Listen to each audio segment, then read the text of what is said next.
Hi guys, so I'm Catherine, as Amelia might have told you. I'm now working in YouTube, but I did used to be a member of the PX team in OPG EMEA, looking after emerging markets. But on a 20 to 40% project that kind of varied quarter to quarter, I would help kind of move the AdMob and AdSense YouTube channels along. So I'll go through this. I would stress that this was kind of like my way of doing it, and over time, like I was working on it for about 18 months, I think, in total. So there's loads of things that can be improved, loads of things that throughout the process, like I streamlined, but that's not to say that there isn't a lot of work still to do. And I think that this is a great approach to be getting more and more people involved, because my biggest problem was not enough time. And so if there is, more, management investment and perhaps more resources and more people, I have very, very high hopes for what you guys can do. So let's go straight into it. Please excuse me if I jump a little bit between present mode and the speaker notes. So managing AdSense and AdMob YouTube channels in a nutshell. So there's some various stages of production. So we'll run through analysis, pre-production, post-production to commercialization. So we'll just jump straight in. So analysis is the phase where you need to decide what topics you're going to actually make videos on. So there's a lot of different data sources. You're going to get requests from, people all around OPG, different teams. They might be sales teams, marketing team, or the support team, of course. So the PX team has a huge amount of data that can be useful in what kind of problems partners are facing. Of course, then there's big bets for the business. So, AdMob is obviously where the business is going. So that's why 2019 and 2020 are probably like far more important for us to be focusing on the AdMob channel than, say, AdSense, where there is already a library of content. And then there's also something called Pub Voice, which is where we collect publisher feedback from loads of different sources, forum, help center, so on, and then that's kind of collated for us.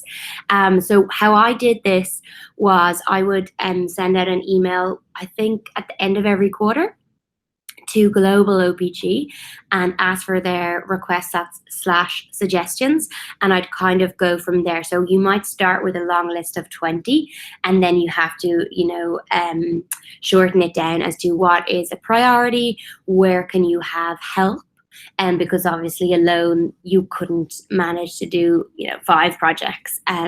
So that's kind of how I tackled it. Next stage is pre-production. So I put everything else in here before you start to film. So the script writing, the approvals, those things can be, I would say, probably the most time-consuming part of the whole process. Script writing and getting approvals would be an area of potential streamlining, I think, here. And then, of course, the filming happens, which is like the production phase, but we will gloss over that for the moment. Next phase is post-production. So this is kind of all in the editing suite of things. So we're looking here at the creation of the thumbnail. We're looking at editing the actual video, exporting it to a high standard, keeping it in line with our brand guidelines or what has been agreed between AdMob and AdSense marketing and the person producing the video. And then uploading the video, and metadata refers to the title of the video, the description, the tags, and so on. And this is actually really important for our search engine optimization and our findability of our content. So metadata is pretty important, and it has to be done when the video is uploaded. Or sorry, when the video is published. And then, of course, there's the localization piece. So localization, we just send via go/localize, but it takes about 2 weeks for the external team to localize, and that is all the video captions, they're called. So basically for accurate subtitles to appear on the bottom of the screen in up to 30, 40 different languages. And finally, the last piece is commercialization. Debatably the easiest piece, but also involves the most amount of stakeholders, because as you can see on the left, we've got social media, help centers, canned responses, email campaigns, blog and forum. So you are liaising with a lot of different people for all of these various forms of platform.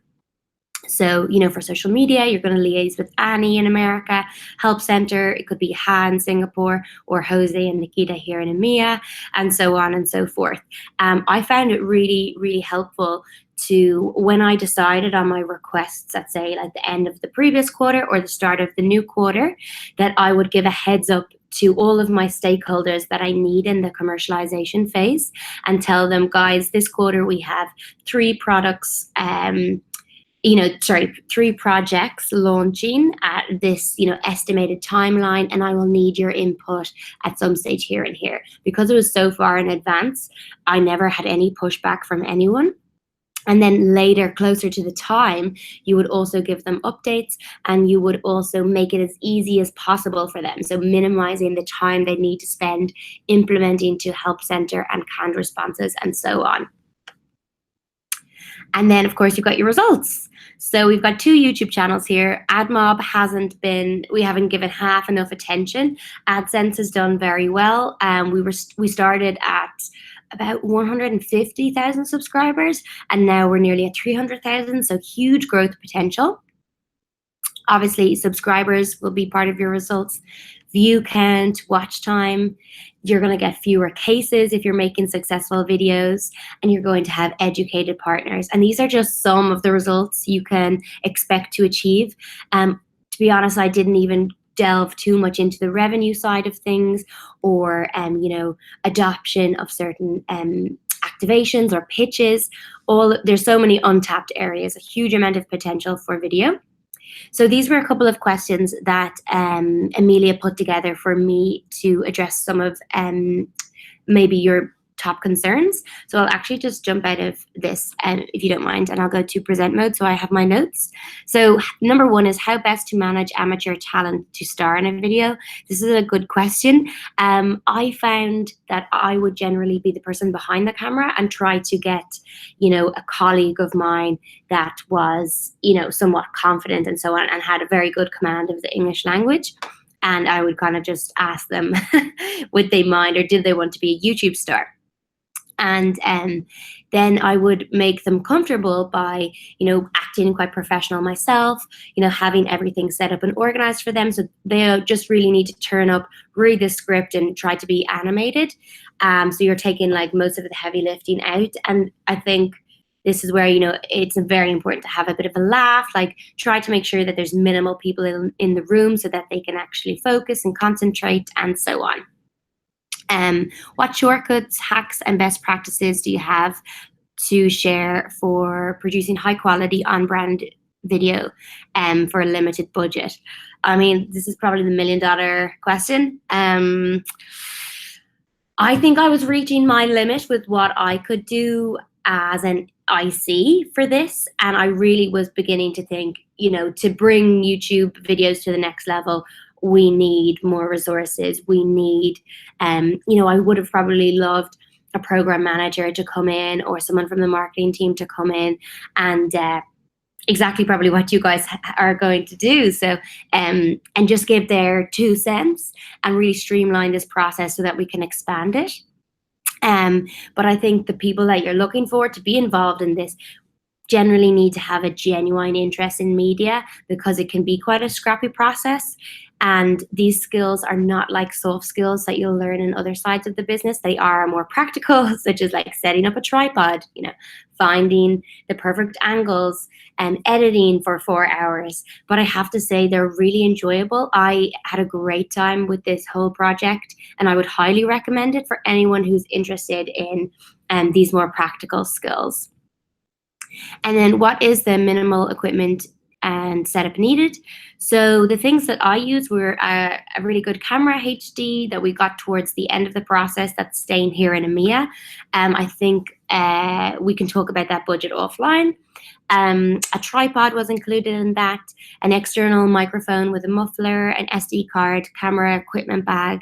You definitely need your laptop, and using a prompter website. So you can see just how scrappy we were. There was no official prompter or anything. And then editing software, which is all available on go/stuff. And last two questions were, what worked really well and what would you do again? What worked really well was all of the stakeholder involvement that I had.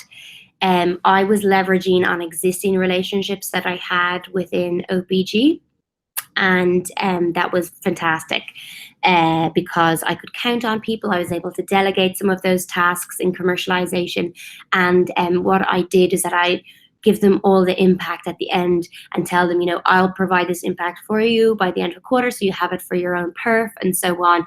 And I think people really, really appreciate that. And I obviously benefited from their help. And then also I asked the TVC to help me. So she got a 20% role, which just helped me with some of the really manual tasks, like making 20 thumbnails when we changed, the AdSense logo and these kinds of things. Asking Global OPG for requests was great. I would definitely continue that. The only thing that was quite sad is that we couldn't facilitate all of these good ideas because we simply didn't have the manpower. So what were some pain points? I think you probably heard me say it a few times already. It's a huge workload for any one person. So that is the main pain point. It's so enjoyable, rewarding, and there's so many great learnings and skills, but it's definitely not sustainable to have only 40% of someone's time on this. I think we could come on leaps and bounds if we were giving this project the proper attention that it needs, and the input from program manager, and maybe some management, some more senior management, and people from the marketing side of things, and maybe someone from sales as well. I think we could have big impact. And we might need to be patient as well, because that might be something we need to communicate with managers, that things might not, it might take 6 months to set up a perfect process, but then hopefully it's sustainable, and we'll be able to, roll out 3 really well executed projects per quarter or something if we had a couple of different people working on various aspects of it. And then another challenge is change. So let's say the logo of AdMob and AdSense both changed in 2018. So that was a bit of a challenge for me because things become outdated, and I have to update things. So just general channel maintenance is also a task that is a little bit thankless. So there's not, it's very hard to give impact to that. And then if there's no impact, then you don't want to be spending your time on it because your manager isn't going to care at the end of the day. But I worked on an efficiency-based team, so maybe I saw more of that. Hopefully in marketing you don't. And that's pretty much it. So it's a huge amount of work, but a huge amount of potential. So I think I've taken up my 10 minutes. I will send on any resources and the deck, and you'll have the speaker notes there as well. So I'll send them on to Amelia, and if you have any questions, you're welcome to contact me. I am now working in YouTube, so this was a great project from a personal perspective because it took me to the next step of my personal career goals. But I will be checking in on the AdMob channel in a couple of months to see how you're getting on. So best of luck, and I think it's a brilliant project, so all for it. See you.